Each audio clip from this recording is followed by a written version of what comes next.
নমস্কার বন্ধুরা, আমার চ্যানেলে আপনাদের সবাইকে স্বাগত। আজকে নিয়ে এসেছি অনুষ্ঠান বাড়ির মতো নারকেল দিয়ে মুগ ডালের রেসিপি। প্রথমে আমরা 200 গ্রাম মুগ ডাল শুকনো খোলায় ভেজে নিচ্ছি। 2 থেকে 3 মিনিট ভাজার পর মুগ ডালের সুন্দর গন্ধ বেরোলে বুঝবেন ডাল ভাজা হয়ে গেছে। এবার ভাজা ডালটা ভালো করে ধুয়ে নেব।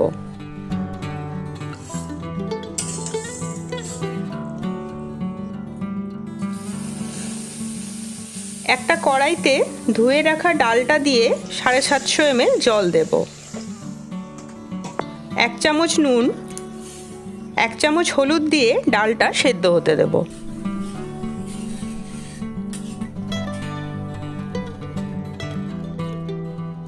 আপনারা চাইলে ডালটা প্রেসার কুকারে একটা সিটি পর্যন্ত সেদ্ধ করে নিতে পারেন।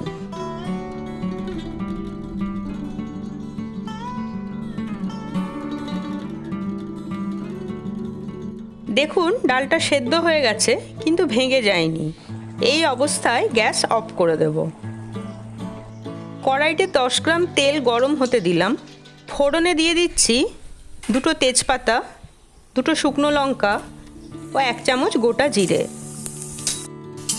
ফোড়নে সুন্দর গন্ধ বেরোলে একে একে দিয়ে দেব 1 চামচ আদা বাটা, 1/2 চামচ জিরে গুঁড়ো ও 1/2 চামচ ধনে গুঁড়ো।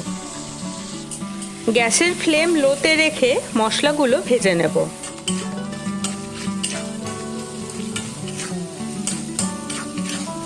এবার কিছুটা কোরানো নারকেল দিয়ে ভালো করে ভেজে নিতে হবে 1 থেকে 2 মিনিট।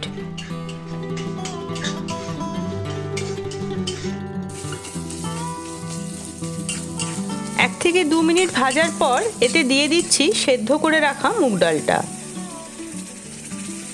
সেদ্ধ ডালটা দিয়ে মশলার সঙ্গে ভালো করে মিশিয়ে নিতে হবে। ডালটা একটু ফুটে উঠলে দেব 2 চামচ চিনি। মুগ ডালে একটু মিষ্টি মিষ্টি ভালো লাগে। চিনি ভালো করে মিশে গেলে দিয়ে দিচ্ছি কয়েকটা কিশমিশ। ডালটা একটু পাতলা করার জন্য এই সময় সামান্য জল দিতে পারেন।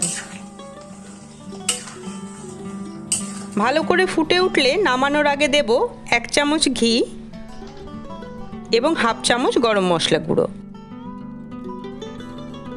সব কিছু ভালো করে মিশিয়ে নিয়ে ভালো করে ফুটে গেলেই তৈরি এই ডাল।